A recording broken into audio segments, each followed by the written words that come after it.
Hello, everyone. We're back. Get back here! Get back here!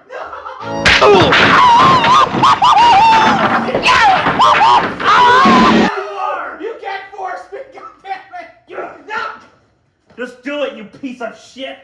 No! I can't do this anymore. This is hell! These episodes are so extremely mixed. Yeah. Oh. So. Yeah, this show is just dragging its feet. The pacing is so bad. So bad. The pacing, It's like we literally get an episode. We're not even going to talk about the episodes together here. I'm just going to start talking about one in particular that really tells you about the pacing issues with it. Catherine's Tears, which you would think would be a Troll-centered episode. No, it's a Zex episode for some reason. And we only get the Troll stuff near the end of the episode. Yeah, only 4 minutes of it, by the way. Which is why. Wow! It's like a good chunk of these episodes. Let's go by order here. Episode 11. 7 to 6. I agree, but the reason I can't give it a 7 is because it's just filler. It's just you can just cut it out and I know. Nothing would change. I think you're more confusing it with episode 12, which is the actual filler one. I know, but it still felt like filler. I mean, that's the problem when you have nothing but when you don't have the context. Exactly. For the whole story, how this started, how this world even works. Yeah, because I was like, wait. We have not gotten that, period. Zero context. Like, Phantom Menace had context. It was just really poorly telegraphed. Here, there's no context. Just none. Phantom Menace had one. It was confusing context, but it was context. So yeah, we get the, as I like to call it, the colonial army because... Honestly, I'll just straight up say it. Duo and Katra are my favorite characters. Me too. Let's not bullshit around. They're probably the only two characters I like so far in this show. Me too. Next to Sex now. Yeah, sure, Katra's army is problematic, but I don't blame it on him. I blame it on the creators. Yeah.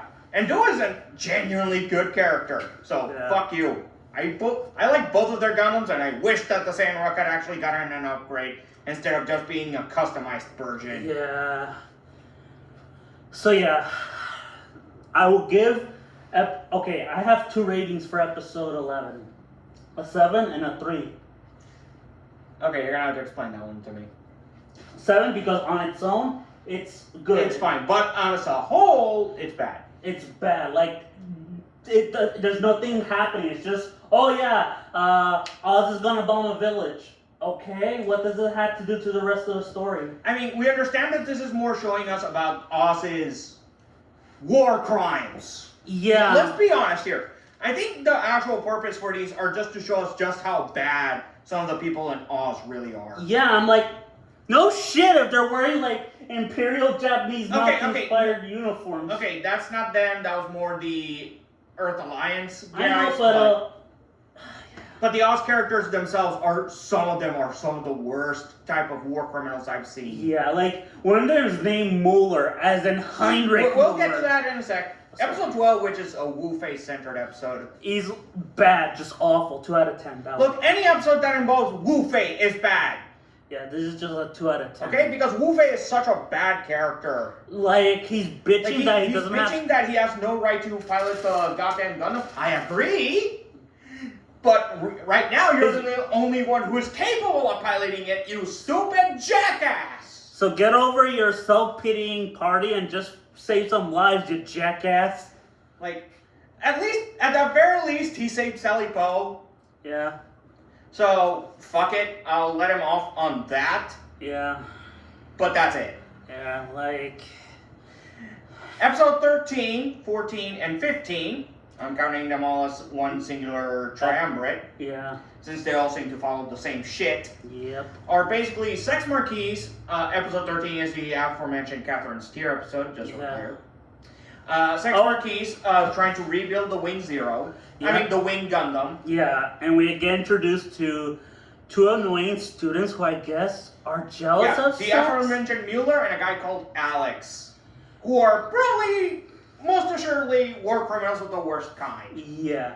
Like, literally one of them is named after Mueller, aka Gestapo Chief Heinrich Mueller. Yeah. And going by our first introduction to these two, them killing, surrendering forces, Yeah, war crime. executioner style. Yeah, like, that's like breaking the Geneva Conventions. Don't you get it, dude? In this show, it's not a Geneva Convention, it's a Geneva suggestion. That hurts Canada. If you know, you know. Yeah.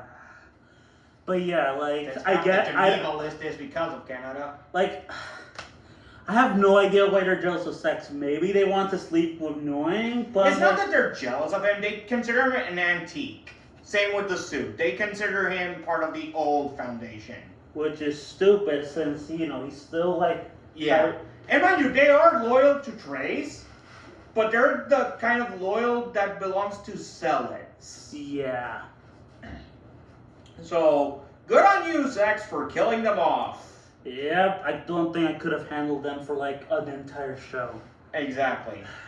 But this also goes to our problem with the pacing again, because as I mentioned before, None of that... last 4 minutes is basically actually doing with what the episode was about. Exactly. So yeah, all of that with Zex, complete filler. Yeah.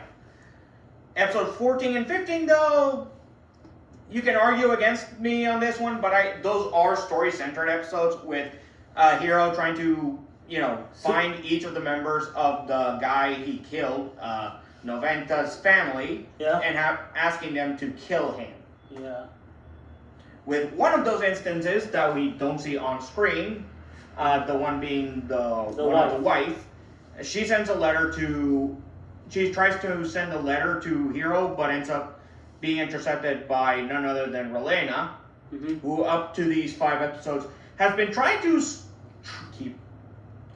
keyword here, try to kill off Yoon, failed, tries to literally talk down the Oz Foundation. Yeah, good luck with that. Yeah. Because right now they're too war hungry for that. Yeah, like...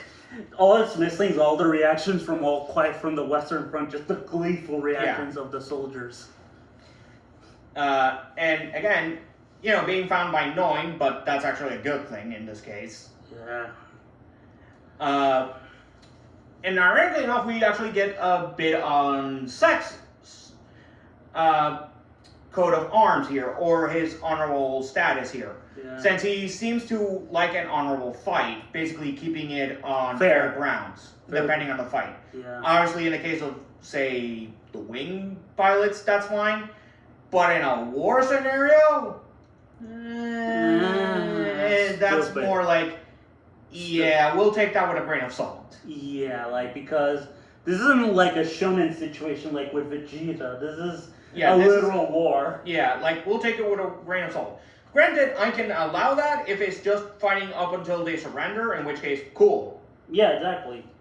But in the case of, say, fighting against known terrorist Gundam pilots, that's, Yeah. I mean, right now that's actually working in their favor, so who's complaining? Yeah, at this point, yeah. And honestly, Zex is not really the bad guy. Yeah, Well, asterisk. That's what I mean. Well, we shall see.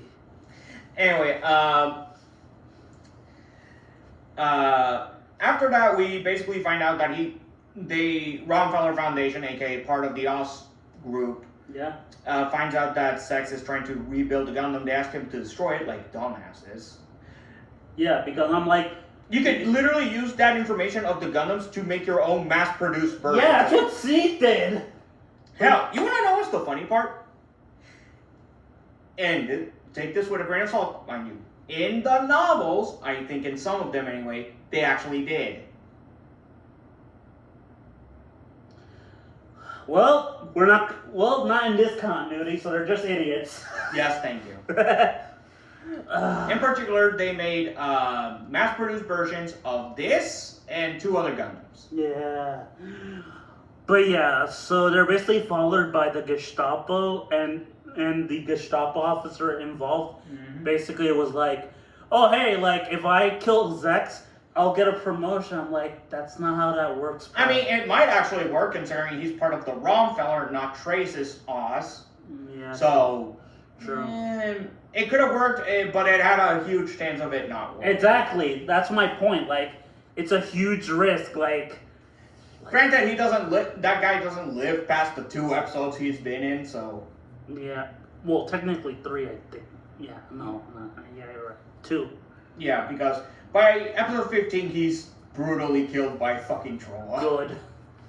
Fuck that And guy. one of my favorite finishing moves of his Gundam, the spinning blade of death. Yeah. Which I question how the fuck he managed that one. Okay, so I want to talk about the imagery in these episodes because, okay, most Gundam shows imageries are pretty clear. Like, for example, Xeon, obviously modeled after the Imperial Japanese Army and Prussia and the Nazis. The Titans. The Titans, like basically military juntas in Latin America. Yeah. Actually, let's go from a Gundam show after this. Double O's fucking... ALOS. Yeah. Obviously, space Nazis. Thank you. The fucking bastards here in Oz / the Earth Alliance? Who the fuck knows? Yeah, because most of the uniforms we see from the Alliance are more Nazi and Imperial Japanese like than the actual Nazis. But then we see the ones for Oz, basically these almost noble looking clothing, which I am assuming is more because of Trace than anything. Yeah, I'm like... And yet, the actions they take are some of the worst war crimes I have ever seen. Yeah, like, visually, the aesthetics of the show are confused. Like, are they supposed to be, like, knights or corrupted knights? Like, there's nothing going on. It's just a cool aesthetic Like, they didn't... wow! Like, that's one of my issues with the visual of the show. It's confusing. It gets weird here. And mind you, we're not even at the halfway point yet. Yeah. This show is, how many episodes was it? 49 in the movie. So 50. Yeah. We're not even at the halfway mark yet. And we're this fucked up. Yeah, like... Like, It's not like Island Arc bad, but So- still. like, let's put it here. These 5 episodes as a whole, 4 to 5. I'm leaning towards 4. Maybe 3. I'm just gonna give it a 3 because, like, yeah, there's more good stuff here. But those are just in single episodes, not the whole. Like, yeah, exactly. Like, contain there's some good moments. Yeah, But that's the problem. Good moments. Yeah. As a way to contribute to the overall story, this episode could be cut out and nothing would change. Yeah. Like, okay, there's another thing I want to talk about. Shoot. Okay. So, yeah. Oh my god. Like, I am genuinely, like, wondering what the fuck they're trying to say. Like, say what you want I about... mean, all Gundams are supposed to be the anti-war message, but But this one's confused of if it's anti-war or it's just like noble. Like, it's trying to be like smart, but it's not smart enough. which is weird because most Gundam shows, even G-Fighter gets that damn. Anti-war message, right? Yeah. Like, this is just confused because on the one And hand, I'm 100% certain it is because of these first 20 or so episodes. Because if I recall correctly, it's during the latter half that they changed directors. oh yeah, that's true because the original director of this wanted to kill Hiro very early on. Yeah. And that would have been interesting, but Sunra was like, no, you can't do this. Studio meddling, everyone. Yeah, and I'm pretty sure that's what fucked it up, and why the latter half of the show feels more from what I remember anyway, more inclined to the usual Gundam shows. Yeah, like... But these first 25 episodes, I cannot stress this enough. Holy fucking shit! Yeah, like... Oh boy. Like... And I think we're almost at the point where it starts shifting from this nonsensical show to starting to shift to normal Gundam standards. Because Well- I've noticed a few more instances of normal Gundamism than anything. True, but then we get to the whole Lady Une thing in the next 5 Oh no, episodes. we're gonna see more of her in the next set of episodes. Yeah. And keep in mind, we're gonna get such whiplash from seeing her next time that you will actually ask yourself, what the fuck is her deal? And I will actually explain it then. One more thing before we go. I want to talk about the character design. That's the one positive I'll say about this show. The character designs are great. Yeah, like all the characters have their own unique looks and stuff like that. You can easily recognize traits from anything from just a shadow. Yeah, like my only issue, like I said, is the uniforms aesthetic. Since, like I said, visually, At the very least, when it comes to the Oz uniforms, it's that Oz, the Oz uniforms are fine. It's everyone else's, which is confused. Like, well, anyone else's military that's more confused. yeah, like literally, the Alliance soldiers have like SS hats. Like, what the fuck? Yeah. But yeah. So we'll see you next week for episode 16 to 20. Yeah, blah. Out of here! You